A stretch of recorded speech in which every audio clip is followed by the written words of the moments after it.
Hello, Michigan music lovers. This is Scott Baker, musician, music journalist, and producer, welcoming you to the Michigan Music History Podcast, covering all the territories of the Mitten. We cast from around the block of the brand new Michigan Rock and Roll Hall of Fame in Bay City, Michigan, in the heart of the Great Lakes Bay region.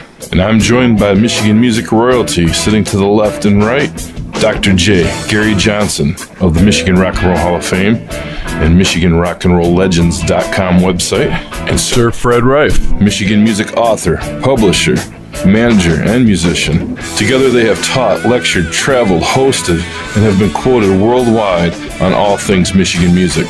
Chances are you stood next to them at the record store or shoulder to shoulder at concerts over the years. They are the record crate diggers and the library microfishermen that have dug around for the details, the credits, and the lineage that has been part of the backstory of Michigan music.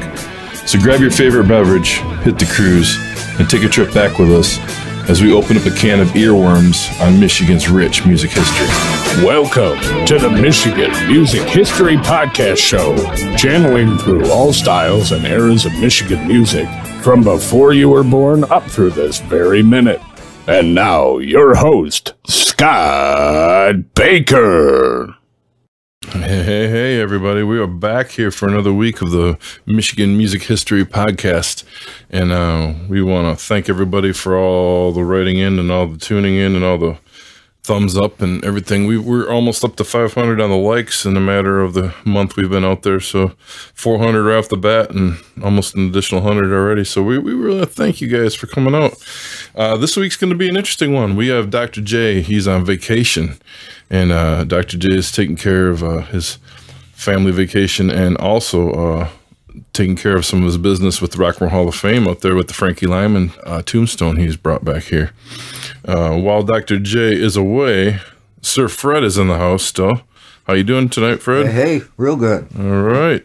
Well, Fred and I have we've connected with a friend of ours, and he is also a voice you may know from the radio.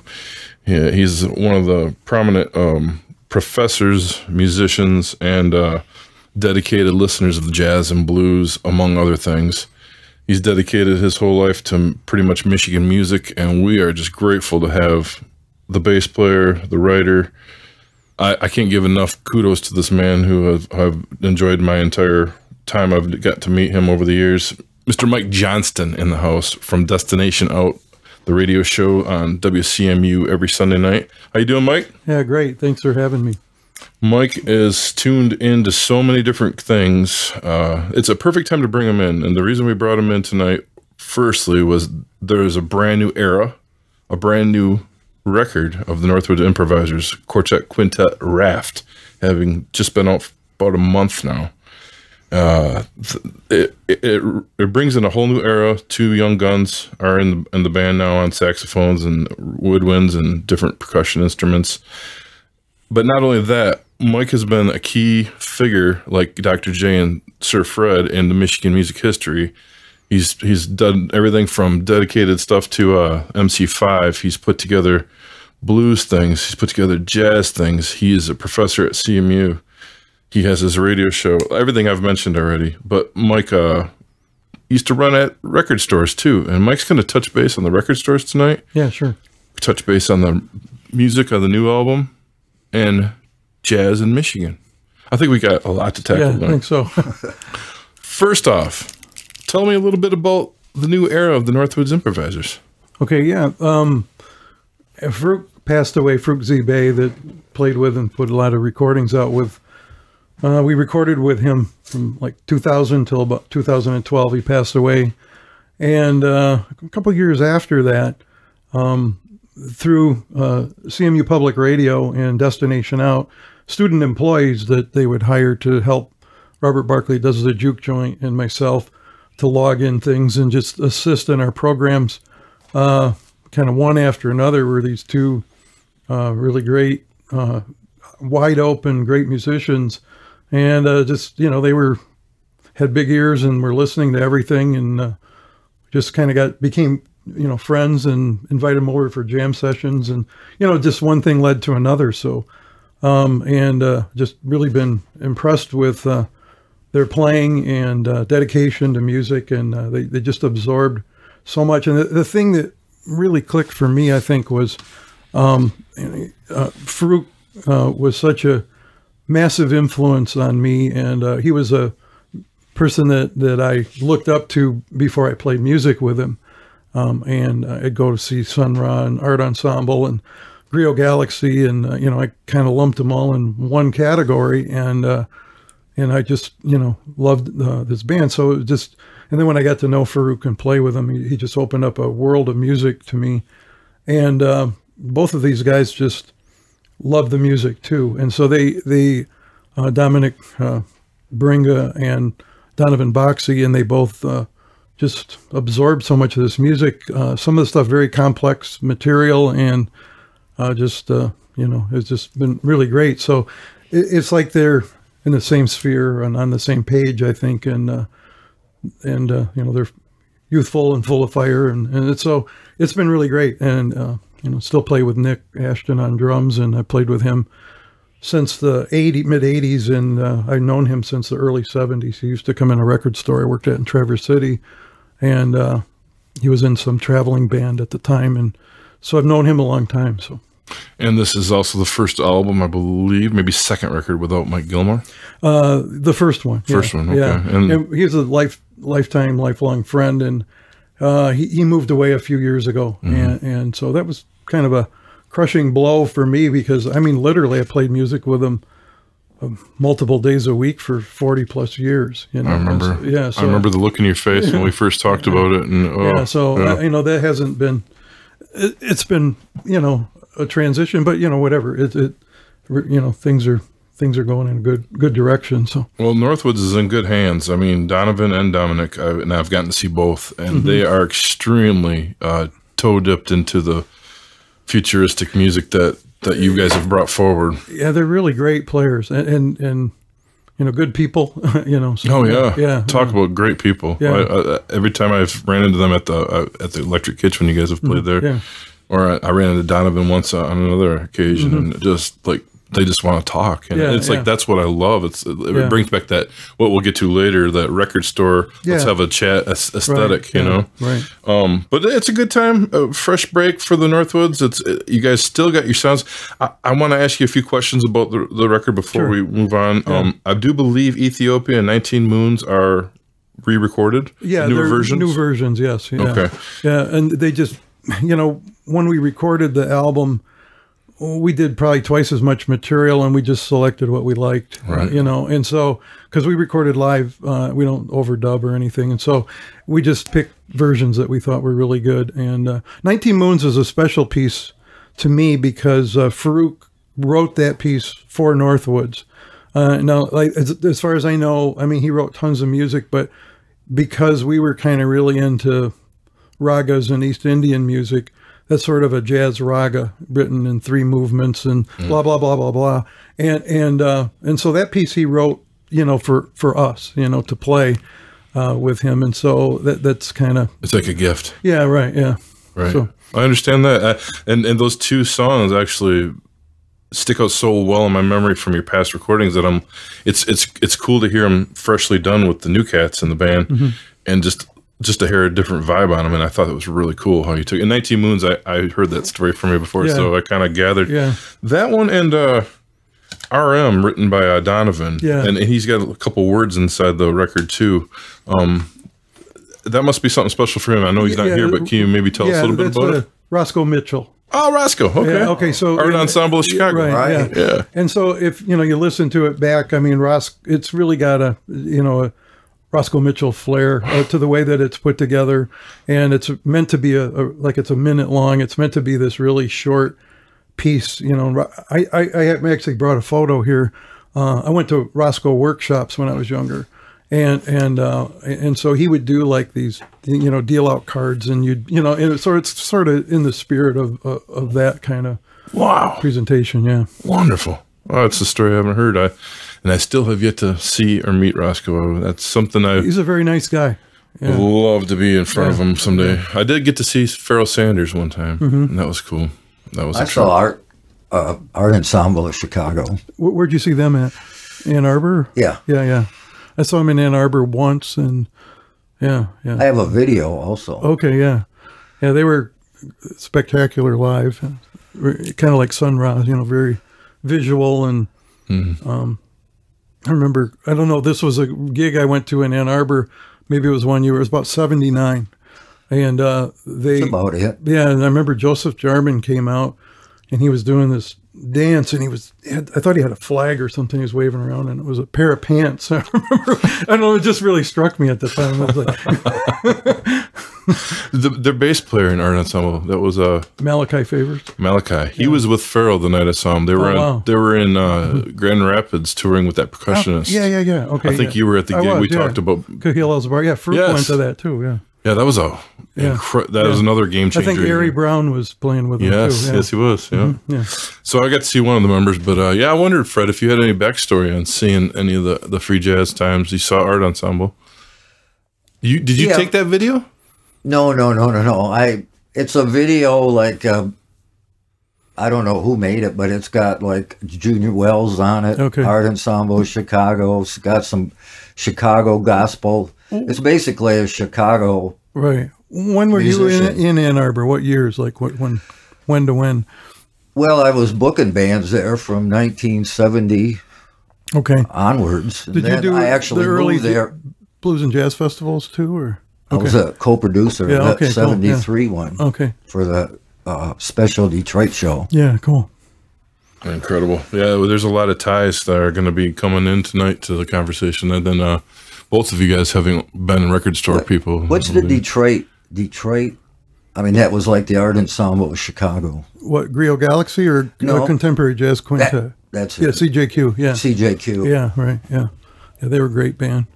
So that's a band I don't know a whole lot about.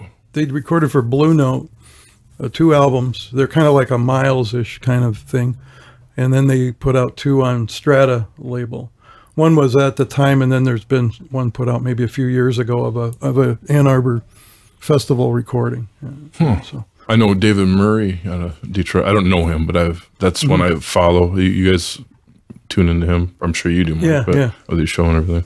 I always found him. Was he in any of those bands with Farooq back in the day, or no? Did they ever cross paths? Maybe, but I don't recall anything specific. So yeah. Do you have any David Murray stories? I know he's still active. No, I've just seen him, but I never met him or. Okay. Yeah. Fascinating. There's a lot of Detroit, Ann Arbor, that whole tie with Chicago and Cleveland and all that, and how everything goes. But hearing the new record and getting very enthusiastic about it, because every album is an advancement in its own sense. This record is really fresh to me. The interplay, before we move on to the next thing, I wanted to finish my thoughts on the new album. I thought the interplay was fabulous on this record. There's so much intriguing, almost goofy parts that are so funny, that work so well, but also so tied in to the... I would honestly say, I mean, every band, every person brings something unique, but I think this group of players are the best, most kind of intimate listeners of any people I've ever played with. It's like, I don't feel like, and sometimes playing bass, you feel like people aren't listening to you. It can happen. And that always frustrates me.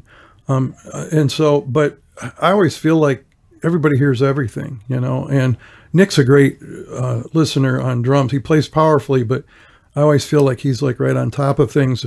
But this particular chemistry, I feel like it's very intimate, careful listening and responding. And then I feel, like people are informed of a lot of different music approaches. And so it seems really broad, like where it can go and what can happen. Like a lot of times somebody, hears you, but it's like maybe they've got 2 options to use with that. And I feel like the palette's really broad with this. And so that's exciting to me, Well, I think that sums up my thought process on it. It is very broad. And I think the 2, Dominic and Donovan, being that they know each other so well, there's already chemistry between those 2. Nick and I and them, it's sort of like bringing 2 pairs together. Like when we played with Farooq and Mike and Skeeter, it was like Gil and Nick and I, and then the three of them, and so you still had this kind of bonding of, you know, like-minded units coming together. You know. Speaking of Mike and Skeeter, was there? How are they doing, or what's the plan? Yeah, I haven't been in touch with Skeeter, but Mike is still playing, and he's jammed with us on a few gigs that we've played. He couldn't make the recording session, but this coming June we're playing a video festival in around Petoskey area on the 18th, and I think Mike's going to join us for that. So yeah, so. Oh, good to know. So this will be out long before that, so that'll be nice to track that down if you guys can be there. Mike is something else. And he's got his own gig when he comes to the thing. Yeah, he's a really great player. Well, let's take this back a little bit now to where you guys both came in on the in the 70s there with a lot of the bookings and the jazz stuff. Some of the Detroit music, like you guys mentioned, and now when did Northwoods really get out and play? I remember you gave me some sessions from the late 70s, if I remember. We put our band together in 76 and actually named it Northwoods then, Northwoods Improvisers. But I think the first official gig we played was 79, and that was at CMU. And then we started to play more regularly in the early 80s, and Nick joined us in about 86 or something like that. Yeah, and we played with a few different drummers. We were talking about the Contemporary Jazz Quintet. We played a couple gigs with Danny Spencer, who was the drummer with them in the early 80s, and you know, so. Wow. Yeah. And did back when you were doing that stuff in the 70s, Fred, did that come across your table for putting together shows a lot, or you just pretty much stuck to the blues side of everything? Just pretty much the blues. Yeah, okay. That's cool. I know you got a broad span of what you have and you collect, but I didn't know what you were really booked back then. I heard you. I was listening to your first podcast, and I heard you talk about bringing Dr. Isaiah Ross here. I saw him a couple of times too. Oh yeah, yeah, he was a unique player. Yeah, yes, he was. Mm-hmm. Fred, I was over at his apartment the other day checking out some of the posters from that '73 festival you put on there. There's some unique stuff you got to put together down the line too. That's really cool. And so you said your first really gig was in '79 or in the early '80s. Yeah, '79. As a jazz, because before that it was a little more bluesy, right? It was. No, we were total improvising right out of the gate. Okay. And the very first lineup was 2 electric guitars and drums, and I switched to bass. Partly because Mike Gilmore could play circles around me at first, and I ended up playing like bass licks on electric, and so I just really got hooked on acoustic bass. I just and so I sold all my electric gear and bought an acoustic bass. When was that? 81. 81. Mm-hmm. Oh my goodness. Yeah, and there was a really great teacher over at CMU, Dr. Lloyd, and he lent me a bass that they weren't using, and so I borrowed one for a couple of years before I could afford to get one. So that was pretty cool. Now, when did you start professing at CMU? Well, I taught there a while. I actually teach at Delta College right now. Okay. And I've taught at Mid-Michigan, but I've been at Delta for 20 years, and I taught at CMU a little bit here and there, photography classes and things. But I teach jazz and rock and world music stuff at Delta and Mid. So. Okay. Yeah. When did the teaching start? Or you were obviously already playing music before that? Yeah, I got an art degree, quote unquote, and I was going to try to get, and so I actually got hired at Delta to teach photography initially, and then I just came up with classes, and they accepted them, and I started to teach them. But when I was younger and I went to school, they didn't. I mean, just to put it bluntly, they didn't really teach black music at CMU. It's classical or marching band, and that was just the way it was. And I was really into jazz and blues and rock and roll, and my interests weren't covered. Improvising and at the time the art professors were way more liberal than the music professors. So this is my take, and so I was allowed to do art projects and bring in improvised music to them and all kind, like performance art, and I could kind of do my music stuff. That's awesome. Yeah, and that's kind of how I got an art degree, basically. So wow, yeah. I wondered about that. Now, what years were that? That like mid-70s, late 70s. Yeah. Excellent. Yeah. Oh man. Now, were you already doing record stores at that point too? Yeah, I grew up in Traverse City, Michigan, and there was a. I'll give a little backstory. I mean, in about 8th grade, there was a record store there, and I'd go in and I was reading like British magazines, and I was ordering stuff. And this guy that ran the store, I think I annoyed him, and he said, "Get out of here! I don't want to ever see you again." He kicked me out of the store, and I was like, I was almost brought to tears by it. I was just crushed. And I remember right after that, I bought the first Stooges album and Allman Brothers Band album at like a Woolworth's dime store just by the record covers. So anyway, but I wasn't even allowed in the record store. So all of a sudden this guy opened up a record store. It was really cool, and I became friends with him, and he offered me a job there in the early 70s, and then it changed hands. And that was in Traverse City? Yeah. And then we were talking about this a little beforehand. The guy that ran the initial store, Roger Bauer, he booked, all the Michigan rock bands up there, so Bob Seger played at like an 8th grade dance I was at, singing like 2 + 2 and stuff like that. Nice. Yeah. And all the, MC5, and I told you they got arrested for, I don't think they wanted him to play, so they put him in jail overnight. Just for showing up? Yeah, pretty much. I mean, they said they were trespassing on the beach or something like that. They didn't even get the chance to blow the F word out there. Yeah, and so, but I saw SRC and Frost and all those bands played up there, and they usually. Do you remember the venues they were at, or is it school? No, it was at the fairgrounds. Fairgrounds in Traverse City? Yeah, and then there was a little club once in a while. Like I saw Seeger, I think, at the Bogey Club. It was like a boy-girl club, right? And then there was the Ton's House, and that was like just outside of town. And I saw Seeger there once. And so, but the fairgrounds were the cooler gigs because they would have 3 bands, 4 bands, and they were a little more liberal environment, if you will. Yeah. So. Fantastic. We were looking for some names from other venues outside the area during that time period. Yeah. Those were the 3 I remember. Yeah. I don't think there were probably too many more there. It wasn't like, is KNR or KNX radio station in Saginaw? Yeah, it used to be. Yeah, okay. Well, when I was like in grade school, when I was safety patrol, I used to take the safety patrol post that nobody wanted because I could get KNX, is that what it was, WKNX? Mm-hmm. Radio station on my transistor radio, and they played a lot cooler music than they did locally. So that was a big deal to me at the time because radio was like the only way I got in touch with anything interesting. I'd listen late night to Chicago, WLAC.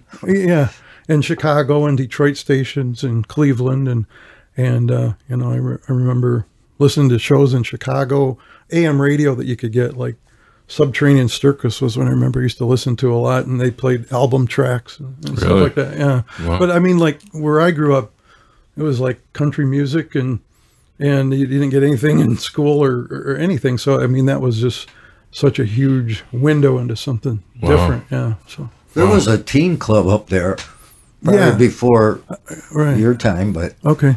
I can't think of the name of it. Well, the Tom's House was the one that I remember. Yeah. I saw Bob Seger there, and maybe SRC once or something. Okay. Yeah. Did you go up there, Fred? No, but my friend that I wrote about, his band, EJ and the Echoes, they played up there a number of times. Do you know Dick Rosemont used to own that sounds familiar. FBC. Dick and Dave started the... Anyway, I saw the Byrds play at the college in Traverse City, and I remember there's a local band. I actually brought a picture of them. Bedlam Riff played that night. They were a really, really good band, never recorded to my knowledge. And anyway, I went into Dick's house one time to buy a record off him or something, and he had a poster of that Traverse City gig, and I thought, well, that's really weird. I said, were you there? And he goes, I was in this band, and I don't remember that, but his band played there, and he toured all over the States and opened, he played at the Grandy and all kinds of places like that. He lives in Santa Fe now, but I used to have him come and guest in my rock history class. He's a real great guy. He might be a good person to contact sometime. Right on. Yeah. Wow. That's cool. Yeah. That would be something different. Some more backstory from that era. Yeah. It would be cool also, and I always say this about every episode, is if there was any video or audio footage from those club shows that everybody attended, but nobody thought of that back then. Well, we all were teenagers, and cameras, movie cameras. My friend brought cameras to a couple of shows and really bad photographs, but they're pretty cool just because it's like, oh yeah, Third Power. I remember going to that. Nice. That's cool. I know sometime we're going to get more and more stuff on the internet from people submitting what they don't know or what they. I had a bunch of promo flats, and I spent I still got a few, but from bands when they would send the advertising stuff up, and there were bands from around here. One was called Pitch Blend. Yeah. Mm-hmm. Okay. Yeah. I actually looked up one of the members of the band on the internet that was still playing music in California, and sent him Lori. Sent her the poster just because I thought rather than just sell it, they might like to have it, because there weren't too many of those around. Right. It'll be in my next book, Pitch Blend. Okay. Yeah. There were two female. There were sisters. Okay. Yeah. And Laura ended up going out to California, and she was in Mamas and Papas. Yeah, right. That's her. Yeah. Okay. Yeah. I just happened to, I just said, well, you'd be interested in this, and just sent it to her a few years ago. Oh, that's cool. So your backstory of Traverse City brought you eventually down this way. Just to come to college. I went to college a couple of years in Traverse City, and then I came down here, and I was going to open up a record store. And the guy that owned Boogie Records, he was based out of Kalamazoo, found out, and he said, what would it take to keep you from opening up a record store here? And I said, hire me at the same wage that you're paying your manager. And he said, okay, done. And then I sold the records I was going to open up the store with to Dick and Dave. And they, that was kind of the beginning of Flat Black and Circular at the time. Oh, really? Yeah. Oh. And then I worked at Boogie Records, and then Boogie turned into Full Moon, and Full Moon turned into New Moon. And and that was sort of my trail in Mount Pleasant record stores. So Flat Black and Circular originated from music you sold out of Mount Pleasant? They told me it was a lot of their opening stock was what they bought off me. That's a fabulous store in Lansing. It's great. Yeah, no, those guys are really great. That's to me one of the, all-time great stores in Michigan. Yeah. In Mount Pleasant, did you know Ron Horning? That name's familiar, but I can't, I don't know. Well, the first record shop I worked at before I opened mine was called the Record Hut. Yeah, I was familiar with that. And Ron was from Mount Pleasant. Okay, yeah. And I didn't know if he had a store there or not. There was a store there, but it closed about the time that I first really started to get engaged there. And so. What record store and what era was that, Fred? Record 70s, Hut. Yeah, but wouldn't you open yours just before that? Was it the Bay City store that you opened? Yeah, but that was in 1975. 75, okay. So from 72 to 75, I worked at the Record Hut and learned. In Mount Pleasant? No, in Saginaw, but the owner was from Mount Pleasant. Mm-hmm. Oh, okay. And I was, because he had 4 or 5 stores, and I wasn't sure if he had one in Mount Pleasant. Yeah, there was one there, but I think it was closing down about the time that I really got established there. So you worked at the Record Hut, and then you brought it to Bay City, Fred. That's what you're saying. You opened your own. Okay. For 2 years. Then moved to Saginaw. Okay. Oh. Yeah, I know Gary said he bought bought albums from your store. A lot of these people that say they bought records from me, I remember some, but some, they said, well, I was 12 years old. Like Dave Asher, when he came in, he said, I was 12. He came in with his mother. Yeah.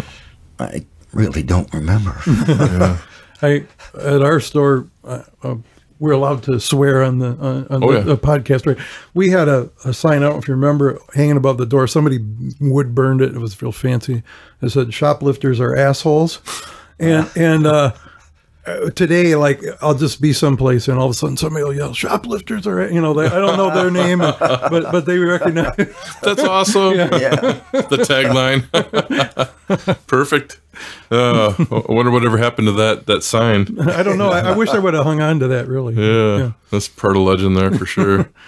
That's cool. No, I know when I first met you, Mike, it was late 90s or mid 90s, somewhere in that ballpark through new moon or full moon. Yeah. I don't remember what we were at that point. It was about new moon time, yeah. Okay.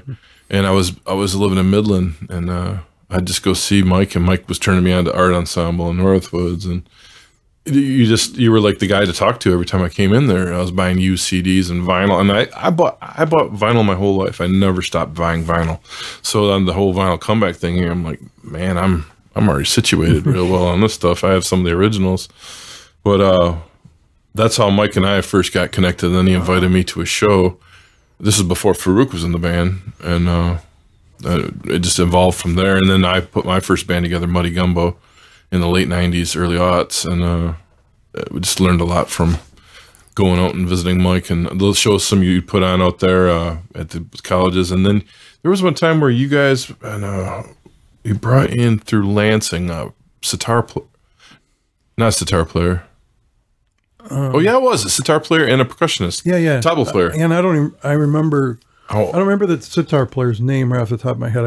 I'm spacing out, but yeah. And I just remember going into a little side collective place in Mount Pleasant, just off the beaten path around the block from Rubble somewhere. And here we are, you're in there, and me and Earl from Muddy Gumbo and a few of us, and we were just all just sitting there with our jaws on the ground, like, this music's incredible. And I don't know, a lot of world music came through because of our connection, and I was getting to drive to Mount Pleasant a couple times a week just to shop or hang out. I've always had an interest in world music, for Me sure. too. Yeah. I think if you're into the blues, and it's kind of roots music, folk musics.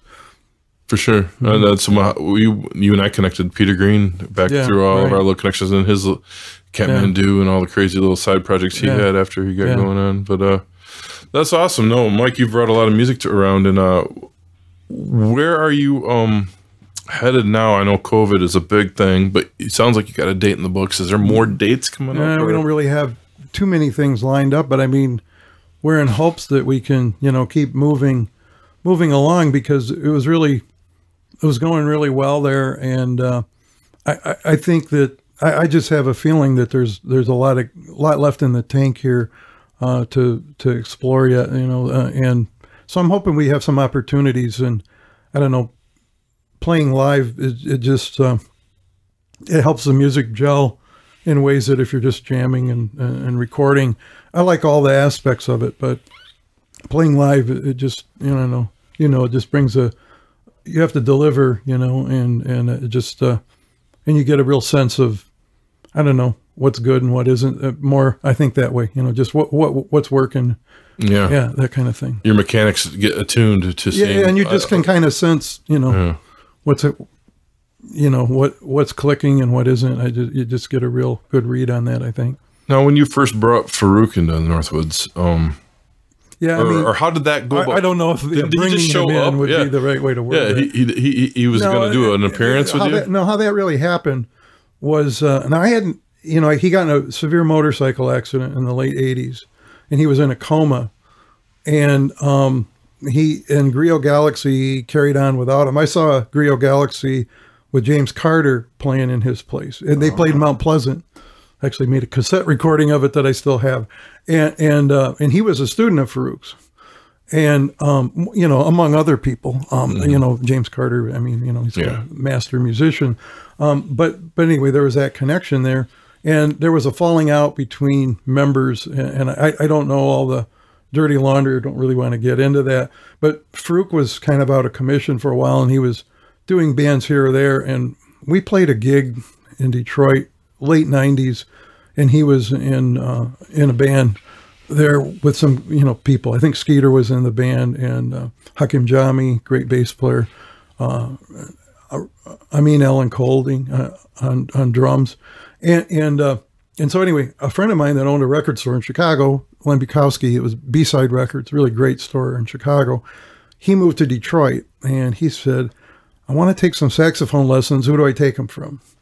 And I said, I don't know if Farooq is still around, but if you can find him, he's the guy. You know, I mean, like, he's the person I really look to. And he found him. And Farooq wasn't really in too good a position at the time. And I don't know all the ins and outs of that. But I gave him one of our CDs to give to Farooq. And I said, tell Farooq if he'd like to sit in and try a gig sometime, we'd be into it. So Farooq sent us a piece of music that was really complicated. And so he came up to play a gig. And so I remember he came to the house, and he was a man of few words. And yeah. And so, how you doing? You know, hello, you know. And so he came in and got a sax. And when, you know, he got his saxophone out, and I mean, it was a process, you know, it'd take forever. He would blow long tones in the horn for 10 minutes or more. I got to where I just loved that whole thing, you know, when I was playing with him. But it was, you know, and then finally he said, let's play the tune here. So, okay. So we played it. And when we were done playing it, he took his horn off and he held it in front of him. He bowed to us. He said, thank you. And I thought, okay, cool. We're in. This is going to happen. And he said, you know, I'll play with you anytime, you know. Wow. And so it just sort of took off from there. And I remember we got a gig and we got paid in cash, and I gave him, you know, $100 bill or something. And I said, you know, I divided it evenly. If you want to see the paperwork, this is the only paperwork I need. Beautiful. And that was kind of like, you know, kind of where it went, you know. And so then was the first show then, was that in Detroit? The first show was in Mount Pleasant. Mount Pleasant. Yeah. I think I was there. Okay. But I didn't know if that was the first. It was in an art building room. And then when we recorded 19 Moons was in the same space, but it was the second gig we played with them. And actually it wasn't, we played in Chicago a few gigs and then came back and did the recording. So. And now that the live album, that was at CMU in their auditorium? Yeah, the Azar, yeah. Oh, okay. Mm-hmm. Yeah. That was a few years later, yeah. Yeah. Yeah. So. No, I remember going to that room a lot. Yeah, that was a great, you know, small auditorium. And Farooq would just sit down and I'd just wait to talk to him. Yeah. I didn't want to bother him. And Mike's like, probably watching me like, leave him alone. You know, but I'm like, no, I wasn't thinking that. But it was cool though, because eventually, you gave me a chance to interview him, and we did one interview together over the years, and it was magical. Just talk to him on the phone. Once he opened up, yeah, right. It was like the book was on. Yeah, was there. That's a really good. Yeah, I mean, that's the way I felt playing with him. You know, it was sort of like there's a wall here, but once he let the wall down, it was cool. You know, and you knew it was cool. It was like total trust, you know, but that really with him, I felt had to be earned, you know, and it wasn't something that, you know, just happened, you know. So absolutely, yeah, I see that. Now, what was your absolute? I mean, the whole time with him's a highlight, but is there anything that pops out like I can't believe the night we had this night, or was it a personal moment with him? Or I mean, there's a lot of things. Yeah, I think there was a couple of times playing that. Cliff Bell's was close to Comerica Park, and we played there quite a bit. I always felt like home ground or home territory. I mean, the people that would come there would usually be Farooq fans, and it just seemed like and the acoustics were great in there, and it just seemed like it just elevated, and the whole thing just felt like a warm embrace or something. And I remember a couple of times, you know, where, you know, just one of those moments you go, wow, this is really killing right now. This is really great, you know, and you can't like think like that too long or you stop playing good, you know. Yeah, but it was just like, wow, this is what I live for, you know. I mean, I really felt like that a couple of times, like this is my dream come true, you know. I mean, that was just kind of the way I felt. Like this is, I mean, you know, for me, you know, I admired Farooq so much, and the more I got to know him, I just admired him even more. And I think he's just a true unsung hero in music. You know, like, you know, his compositions are phenomenal, and I don't know anybody that really wrote music the way he wrote music. And I like it just to hear it, but then when you start, you know, a lot of stuff, it just sounds like it's jammed. you know, there's just all kinds of like choices that can be made by players, and it was just a great, you know, experience. And I, you know, like I said, I kind of looked to him like I did Art Ensemble or Sun Ra, or you know, like I never saw Coltrane, but Miles or something, you know, and it was just for me to, you know, be kind of connected with that, and a part of that was just a thrill. I think what would be really cool, if anybody's out there hearing this, I'm sure that that's a documentary that needs to be made, is on Farooq. Yeah, I you know, did that radio program. Yeah, and Kim Herron and Mike Corey joined me on that, and they both brought a lot of individual knowledge to the table, you know, because everybody had their own experiences and own life with Farooq. But to me, like, there's so many facets to Farooq that were complex, and I wouldn't begin to know some of the stuff. I mean, he was one of the early Muslims in Detroit.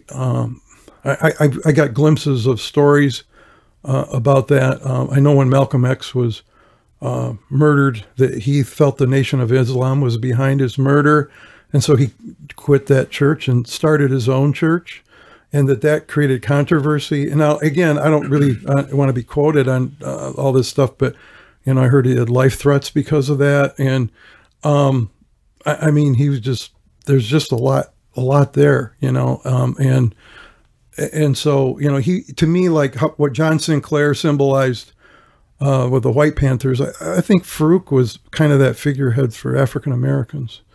And African Americans don't get the same kind of media attention. So he's kind of a underground figure because of it. But I think he, you know, really was a powerful figure. And I, you know, I got that sense just even, you know, playing music with him all those years later, that, you know, that there was a following for him as a leader in, you know, like, I don't know, like a Black Power leader or something, you know, it's you know, and I got a sense of that going to Griot Galaxy concerts when I was younger, but it ran a lot deeper than that, you know. He had so many layers to him, so much depth, so many. It was, I don't know, he was so well versed in everything he wanted to do that. I understand. Yeah. I had no clue. Some of that background. That's why. Oh man, I would love to see someone just step up and say. Yeah, I think it would take a lot of digging to do a good job with it. But yeah, I think the material's there for sure. And you know, you definitely have a lot to provide to this. You know, he was in the middle. He didn't, I don't think, participate directly, but in the Detroit riots, Mike Carey was in that. There's all kinds of stories that, you know, he got his horns through the Detroit riot. He said that the horns were, the quote I recall was that were liberated, and that he paid for them, but they thought they were liberated in the riot. And then interestingly, when he died, within a few days, I think, I don't know, one of his family members got his horns out of the house and sold them at a yard sale. And they went up on eBay and were just gone. And it was almost like he, you know, they were in the hands of this master for his lifespan, and then they were gone as quick as they got in. I didn't know that. Yeah. So I know friends were trying to bid on them, but they went for so much money, nobody could get their hands on them. Wow. Yeah. I had no clue about that. Yeah. In a way, that's really rough to... It's rough, but, you know, and like I said, in sort of a, I don't know, cosmic way, it's almost like they were in the right hands while he was alive, you know. Yeah, and then, you know, that's what it was meant to be or something. So, I don't know, you know, I mean, there's all kinds of way to look at it. Yeah, absolutely. Wow. And I was going to ask you about Farooq, but yeah, that just takes me into a whole other realm. Just when you get talking, there's so much to talk about him. Do you have any memories of Farooq back in the day, Fred? Or no, I just, since I was living in Ann Arbor, I always heard about him. Yeah, right. But I don't know. Really. He wasn't on any of the bills that came on later that you helped out at or anything? No. Yeah. I did book up in Saginaw, Marcus Belgrave and Wendell Harrison. Yeah, okay. We had him up for a concert once. Wow. Yeah. That's cool. Was Farooq, did he play with, I'm sure he knew them. We played a gig once with Marcus Belgrave as a separate band, and they were talking a lot and seemed to, you know, I think Farooq kind of knew everybody down there and played with there. He seemed like when I was pretty young, I went to a jam session with Mike Gilmore in Detroit, and we jammed with Farooq. And, you know, I mean, he was accessible in ways that a lot of the musicians weren't, you know, so that was memorable for me. So. What was Farooq's story with Roscoe? Did they have touch base over the years? Yeah, when the second Griot Galaxy album, Opus Krampus, that was, they did that one in Austria, and that was on a Sound Aspects label. And I think David McMurray didn't make that because he didn't have a passport and he couldn't get it in time. So it was just a quartet instead of the quintet. And they played there, and then Roscoe was there with some bands, and Farooq sat in with large ensembles with Roscoe and stuff. I have a recording he gave me of that. And then Tani and Jaribu that played in Griot Galaxy were, you know, lifelong members with, you know, a couple of, like the Note Factory and a couple of Roscoe's bands. I saw that band with Tani and Jaribu many, many times through the years. What were they called? The Note Factory? I think, yeah, the sound. He has different names for his different bands. I think it's the Note Factory. But yeah, they have quite a few recordings out. There's a Chuck Nessa. Do you know Chuck Nessa? I met him. Yes. Yeah. He has a record label in Chicago, and he lived in Michigan and Whitehall for a long time. With Billy Thomas? Yeah, I know Billy really well. Everybody knows him, right? Yeah. All right. And so, but yeah, so Chuck recorded Art Ensemble's early stuff, and his Roscoe's album Snurdy McGurdy, that's a really great album, is Tani and Jaribu are on that album. That's a great album. I'll have to track that one down. Yeah, very good. Yeah, very good. You sold me the early recordings of Art Ensemble. You had like one or two left of them, big collections that Ness put together. Yeah, yeah. And that is something else. That's quite the collection of early. Really great. Yeah. So yeah, Billy Thomas. That's a whole can. That's a whole. Did you know Billy Thomas's dad? I never did, but he started the Tant Enterprises. Well, yeah, I knew Billy. Billy's the senior. Right. Okay. Yeah. Yeah, I knew Billy real. Okay. Yeah. Well, yeah. I used to stay at their house. And okay. Yeah. I got to know there. Right. I got to know Billy really well too, and he really, you know, he came to the record store in Traverse City. He had a panel truck, and you know, he'd go around. Drink beer in it. Yeah, and he was like the sole distributor, I think, of ESP Records for a while. Yeah, and all kinds of crazy stuff. And the first time I ended up writing for Coda Magazine, but the first time I ever saw Coda Magazine, I bought it was him and his truck, and he had just come from Toronto, and you know, I bought a bunch of records off from him, and you know, got to know him, and then through the years working at record stores, we always dealt with him and traded records. And I didn't know this, but you know, I grew up kind of sheltered in Traverse City, and you know, I was wide-eyed for jazz and all this stuff, and so I wanted to go to Toronto to see Coda and their jazz store, Jazz Record Center. And so I went there, and you know, I got there, and they were really nice, and they took me out to lunch and all this stuff. And I just thought, wow, these record store people are really cool. And I found out later, Billy told him, "There's this kid coming, and you be nice to him." And I'll be damned, he knew he had it all penned up for you, right? In Toronto. Yeah. So I just thought, well, I'm you know, finally found people that I can relate to, and wow, they're so nice, and you know, but it was kind of the stage was set there. So that's a great story. We used to go with Billy to all the Near conventions. Okay, yeah. Those were big time parties. Yeah. Him and Bob Kestner. Oh, yeah. I went to a couple of record shows with Billy in Chicago, and wow. I mean, me too. And then there'd be people coming from all over the place before the internet to, you know, because he had, you know, about every 78 that was ever produced, you know. He had one of the biggest collections of Big Spiderback. Yeah. Unbelievable. I remember in his warehouse, I mean, you'd look at some labels and he'd have them stacked in numerical order, you know, like on shelves, you know, like, oh, wow. Yeah. I think Bob Kestner bought. Yeah, he did after he passed away. Yes. Yep. Yeah. I'm not familiar with him. So he was a label man in Ann Arbor? He was distributor. Yeah. And this, you know, and he like had a truck and pretty much drove east of the Mississippi to every festival and every record store with a case of beer. And buy, sell, and trade records with you. And he was a character, and you know, and just, I mean, and just you know, incredibly knowledgeable and really into stuff. And he played hockey all the way until he died, I guess. Yeah.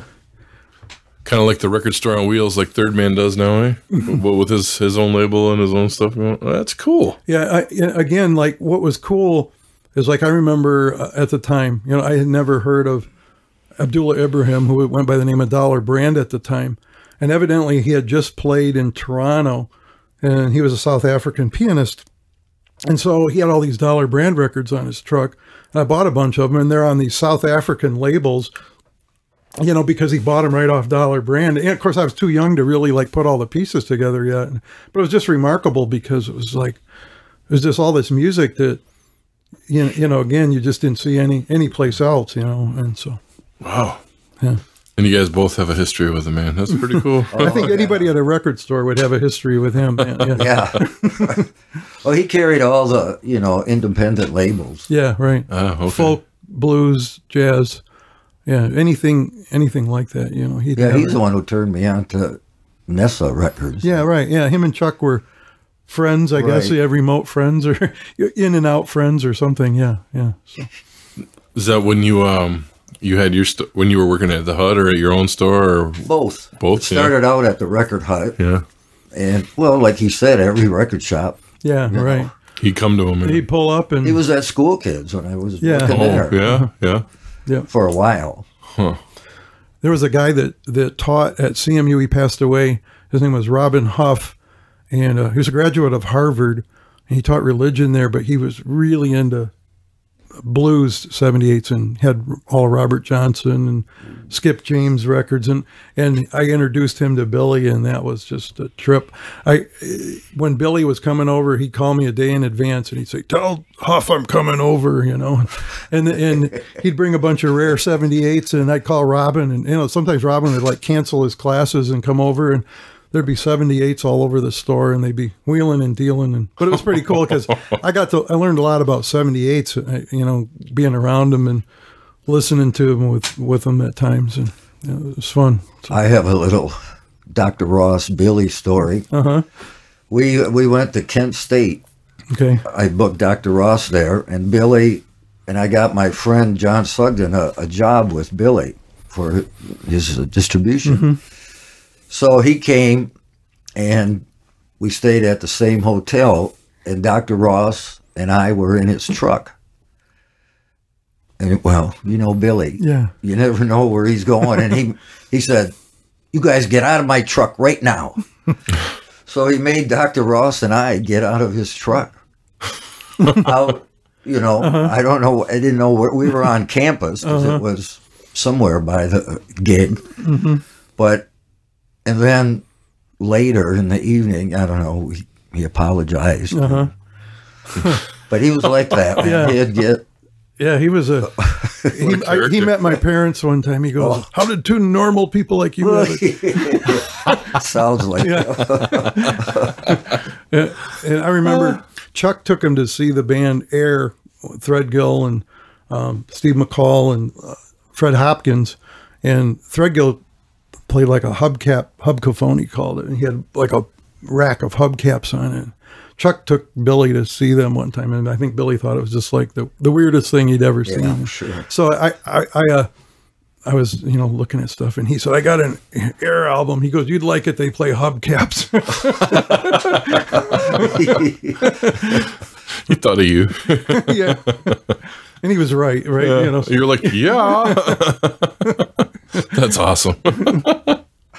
What a great story. So you said, Mike, when I was talking to you, you used to go down and see Fred. What did you get? Well, I just remember, you know, meeting him at School Kids. Yeah, right. I used to go to School Kids every time I go to a gig there, and we'd save up money, a couple of us, and drive down there once in a while just to buy records, and so that was, you know, so I got to know, you know. That was a great story. Yeah, Mike Lang was somebody. I recently did an interview with a guy that owns a label called Triple Bath Records. It's like an independent jazz label out of Brooklyn. And anyway, he worked for Verve Records when he was younger. And I said, "Well, you probably know Mike Lang." And Mike Lang hired him there. So that was kind of a... Right. Cool. Didn't he become president? Yeah, right. Yeah, of the jazz division. Yeah, right. And but it didn't surprise me in a way because I remember, you know, this is back in the 70s, they were reissuing like Blue Note jazz albums in Japan at the time. And so I was like, you know, all these records that I wanted to find, like a Jackie McLean record or, you know, rare Lee Morgan record or something. And I would just go talk to Michael Lang and I'd say, you know, I think Destination Out's coming out on, he would just know all the record numbers off the top of his head. He just like write them down. That just really impressed me. I thought, wow, he knows all these Blue Note record label numbers. Just That's incredible.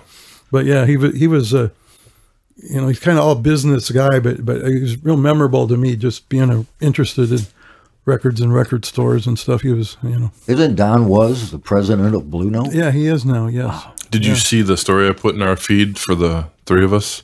Oh, that him and Andy are doing a show now in Detroit? Right, that's great. Yeah, I'm trying to get an interview with both of them for us. Cool, yeah. It'll have to be a phoner, but she says she's getting a hold of him, see if he can do one, but she says he's pretty packed. I'm like, I understand. But if I could even just talk to her to find out what they're going to do, he's going to spread the light on Michigan artists from all the genres and you know, obviously bring them Blue Note things. But I mean, he puts on that concert every year at the Concert of Color. Right. Yeah. I saw, the Reformed Griot Galaxy band there a few years ago. Wow. Didn't even know they did Reformed. Yeah, they just played a gig there.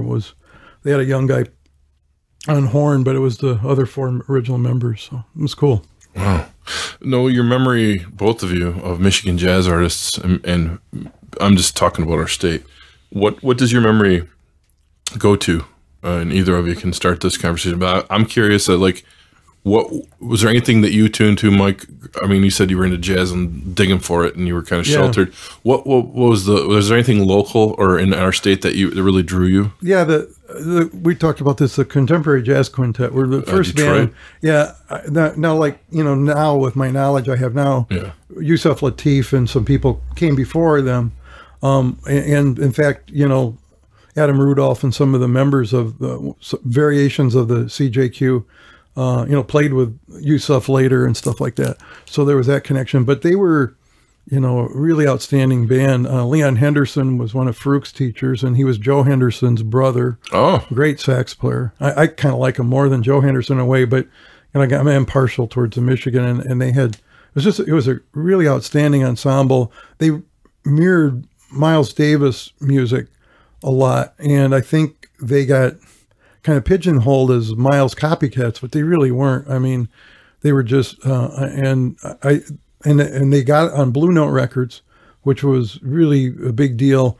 And it was about the time that Alfred Lyon and Francis Wolff were selling out their stock to Liberty Music, and I think they just got lost in the shuffle and never really surfaced. And then they put out a couple albums later. Kenny Cox, the piano player, really great. I think he taught at MSU for years, and it was just. But to me, they were really one of the spearhead bands. And then, you know, we mentioned Marcus Belgrave and Wendell Harrison. These would be maybe the next generation, and they started, you know, different labels in the Tribe record label, in Strata, and those were really great 70s independent, you know, independently run labels, and they were really collectible, right? Yeah, right, yeah.